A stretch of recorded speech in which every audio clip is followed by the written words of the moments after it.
con lo que el cereal estadounidense era mucho más barato, un 40% que el haitiano.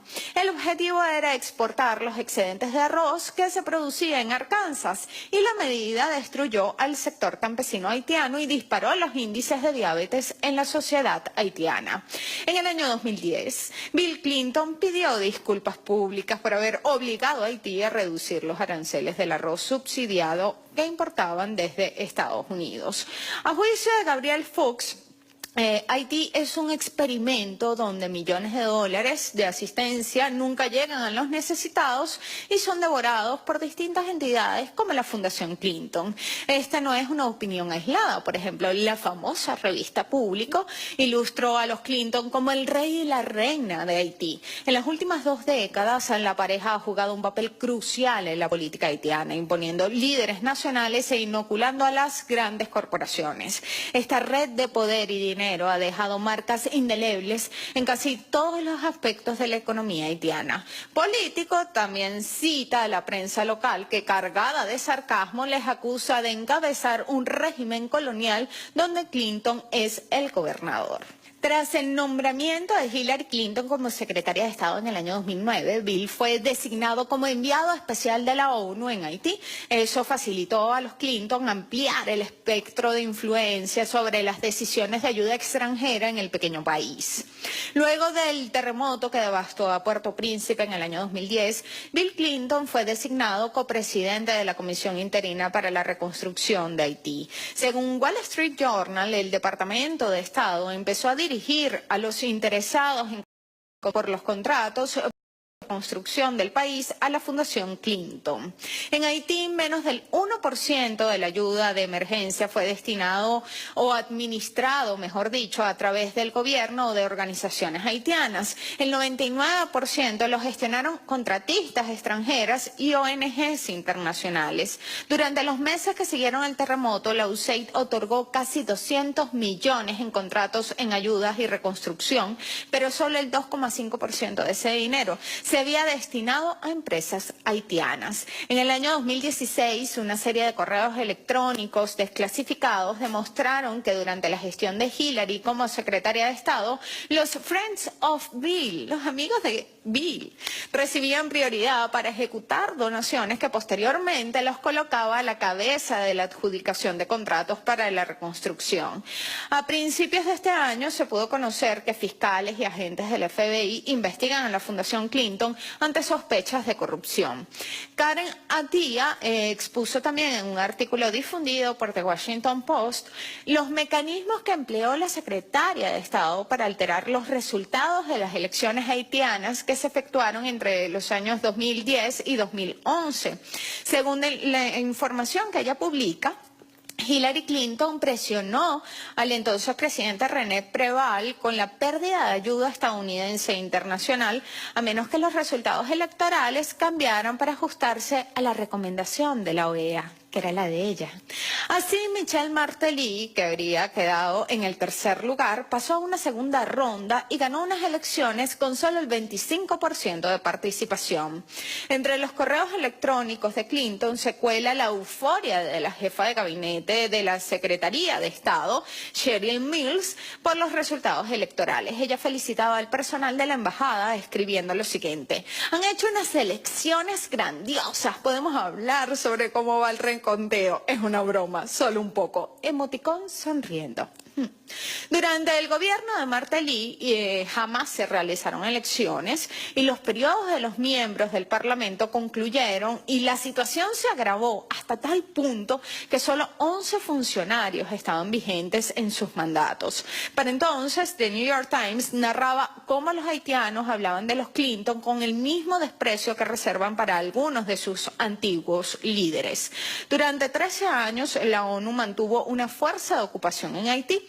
La misión de estabilización de las Naciones Unidas en ese país, llamada MINUSTAT, se instaló con el pretexto de preservar la paz y la estabilidad del país tras otro golpe militar contra Jean-Bertrand Aristide, también promovido por Estados Unidos y en este caso también Francia en el año 2004. Aunque la ONU anunció su retiro el año pasado, me refiero con la MINUSTAT, dejaron como sucesora a la misión MINUJUST, que está supuestamente orientada al respaldo de la policía haitiana, lo que ha sido además de sociales como una prolongación de la ocupación. El pasado 1 de marzo, el primer ministro del país acusó a la nueva misión de ingerir en los asuntos internos del país.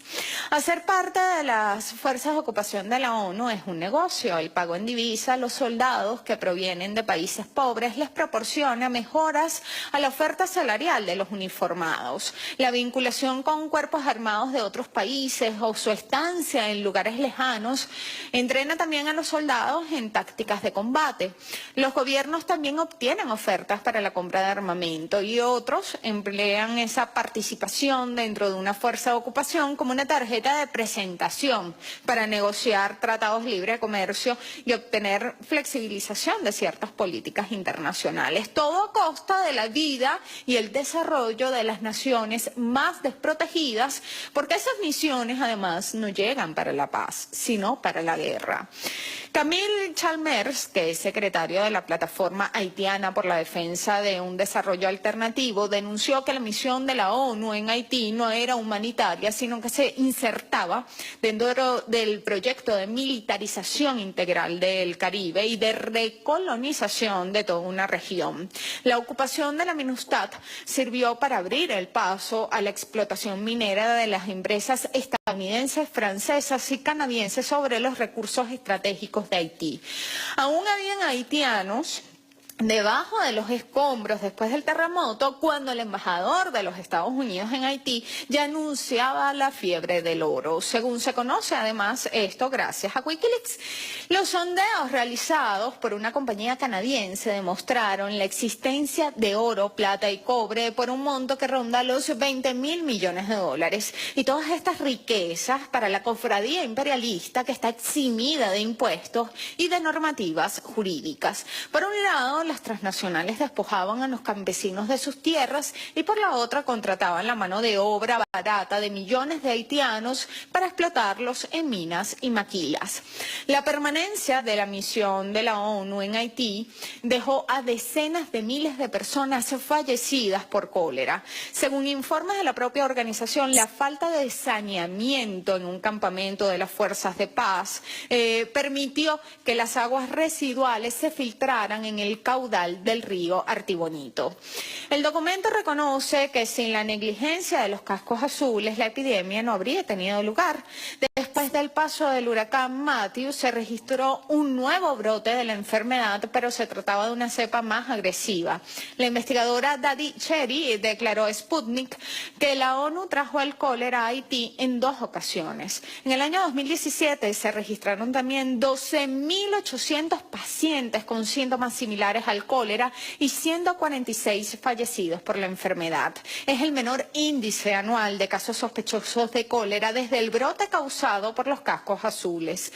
En los 2 primeros años de ocupación, la misión de las Naciones Unidas también dejó 74 civiles asesinados según la plataforma de organizaciones haitianas por los derechos humanos.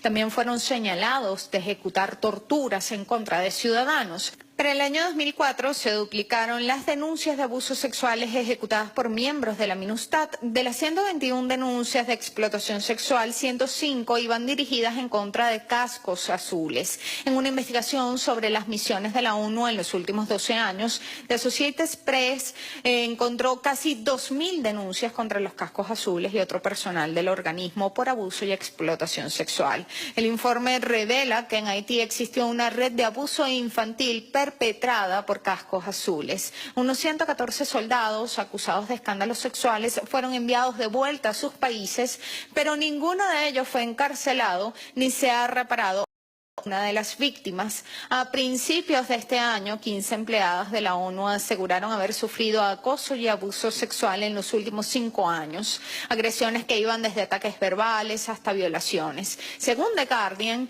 altos funcionarios de la ONU están siendo investigados por acoso sexual. Y recientemente, además, el gobierno británico ordenó una investigación a la división británica también del Oxfam. Recordemos que se trata de una confederación de la que hacen parte unas 20 organizaciones jurídicas independientes. Entonces, miembros del personal de asistencia humanitaria del Oxfam en Haití utilizaron el dinero de la ONG para pagar a trabajadoras sexuales durante la misión supuestamente destinada a atender a las víctimas del terremoto en el año 2010. Luego de que estallara el escándalo, The Guardian filtró nuevas acusaciones que implicaban al personal de la Oxfam en la contratación de trabajadoras sexuales en chat durante el año 2006. La Oxfam admitió la veracidad de los hechos y reconoció que inició una investigación interna en el año 2011 en la que determinaron la comisión de abuso y explotación sexual en Haití. La propia organización informó que 3 de los investigados amenazaron físicamente a las víctimas haitianas durante las pesquisas. 4 personas fueron despedidas y otras 3 renunciaron, entre ellos el director de la ONG en Haití y en Chad, Roland van Houvermeiren. Discúlpame si no puedo pronunciar bien en ese apellido holandés. Una de sus compañeras le acusó de tener una conducta sexual inapropiada también durante una misión, pero en Liberia en el año 2004. Luego del escándalo, la ONG recibió 26 denuncias de abuso sexual adicionales. Según el presidente ejecutivo, Mark Goldring, 7.000 personas se han dado de baja de la ONG a raíz de los escándalos conocidos recientemente. Siguiendo en el lado oscuro de la asistencia humanitaria, la Organización Médicos Sin Fronteras recibió 146 denuncias en su contra en el año 2017, de las cuales solo admitió 24 casos que abarcan abusos de poder, discriminación, hostigamiento y otras formas de comportamiento inadecuado. Desde el 2015 han sido identificados 21 miembros del personal de la Cruz Roja Internacional que fueron despedidos por pagar servicios sexuales o que renunciaron durante una investigación interna sobre conducta sexual inapropiada, ¿no? La ex canciller argentina, Susana Malcorra, y el alto comisionado de Derechos Humanos de la ONU, que es el príncipe Zeid Ra'ad Al Hussein, participaron del encubrimiento de abuso sexual a 16 niños en la República Centroafricana por parte de las tropas francesas del Cuerpo de Paz, un hecho además que fue documentado por UNICEF. Un tribunal independiente nombrado por el entonces jefe de la ONU, Ban Ki-moon, determinó que Malcorra fue responsable de una grave falla institucional al pasar la investigación de las violaciones de mesa a mesa sin detenerse a estudiarla. El punto común al saberse descubiertos es hacer un mea culpa y disertar sobre la cultura de abusos de todo tipo, desde lo político hasta lo sexual. Como siervos redimidos aparecen entonces los verdugos en el confesionario, exorcizan las culpas con un rezo, mientras la víctima se diluye en una atmósfera de llanto y silencio. Mientras ellos reinciden en el odio y la violencia, nosotros reincidimos en el amor y la esperanza.